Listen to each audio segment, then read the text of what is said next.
Pendiri Pemuda Pancasila adalah Abdul Haris Nasution. Pemuda Pancasila didirikan pada 28 Oktober 1959, bertepatan dengan peringatan Sumpah Pemuda ke-31. Tujuan awal pembentukan Pemuda Pancasila adalah untuk menghadapi dominasi pemuda rakyat atau PR, sebuah organisasi sayap di bawah Partai Komunis Indonesia atau PKI. Untuk memahami latar belakang berdirinya Pemuda Pancasila lebih jauh, kita harus mundur ke pertengahan 1950-an. Kala itu Nasution masih aktif berpolitik. Partai yang ia dirikan, Ikatan Pendukung Kemerdekaan Indonesia (IPKI), mengikuti pemilu 1955. IPKI didirikan Nasution bersama Kolonel Gatot Subroto dan Kolonel Ajis Saleh. Harapan IPKI di pemilu itu besar. Mereka mengidamkan basis massa dari kalangan mantan pejuang dan prajurit TNI. Ya, kala itu tentara masih boleh memilih dan berpolitik. Namun harapan itu kandas, ditulis Tirto. IPKI bahkan dikalahkan Nahdlatul Ulama NU yang jadi pemenang nomor 3 dan PKI di posisi 4 pada akhir 1955. Presiden Soekarno memanggil Nasution yang habis masa skorsnya. Iya, di tahun-tahun sebelumnya Nasution menjalani skors sebagai buntut peristiwa 17 Oktober 1952. Dilansir Kompas.com, pada 17 Oktober, para perwira militer bersama 30.000 demonstran berunjuk rasa ke Istana Merdeka, beserta tank, meriam, dan juga persenjataan artileri yang diarahkan ke istana. Tapi ini bukan pemberontakan, apalagi penyerangan. Mereka menuntut pembubaran parlemen dan menghentikan konflik di dalam tubuh militer. Kembali ke saat di mana masa skors Nasution habis, Nasution kembali menduduki jabatan sebagai Kepala Staf Angkatan Darat atau Kasat. Menurut Lauren Reiter dalam makalah di jurnal Indonesia Pemuda Pancasila, The Last Loyalist Freeman of Suharto's New Order, Nasution adalah orang di balik keberhasilan lobi yang mendorong Soekarno mengeluarkan dekret Presiden 5 Juli 1959.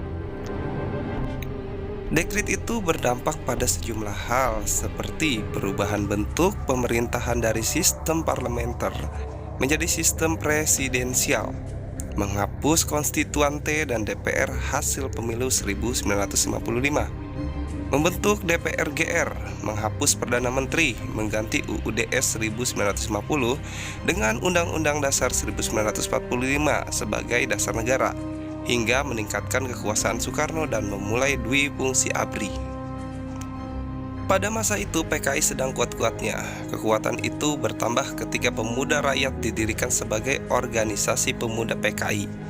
Nasution tak mau kalah. Beberapa bulan setelah dekret dikeluarkan, tepatnya 28 Oktober 1959, Pemuda Pancasila dideklarasikan sebagai organisasi pemuda di bawah IPKI. Pemuda Pancasila memancing banyak anak tentara bergabung.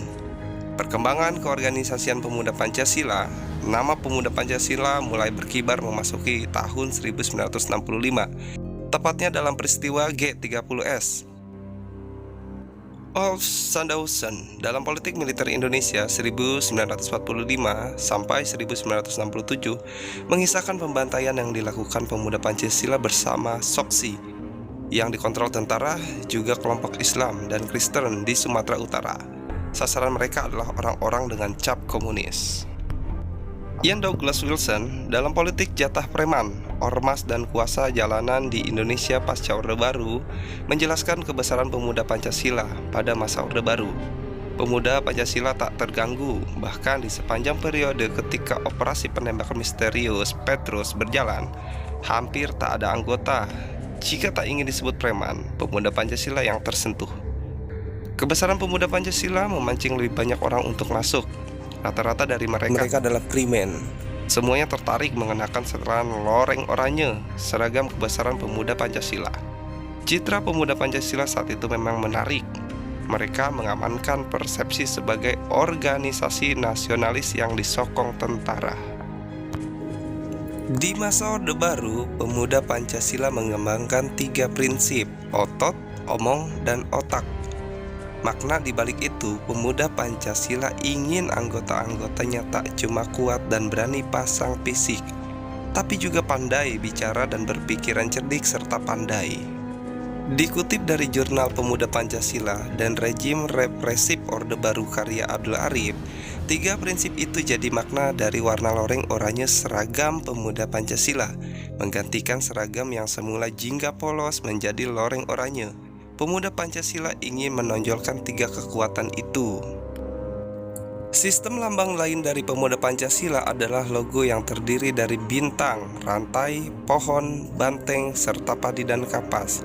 Dikutip dari situs Pemuda Pancasila Malang Kota, bintang bermakna ketuhanan yang Maha Esa, rantai melambangkan kemanusiaan yang adil dan beradab, gambar pohon beringin hijau dimaknai persatuan Indonesia.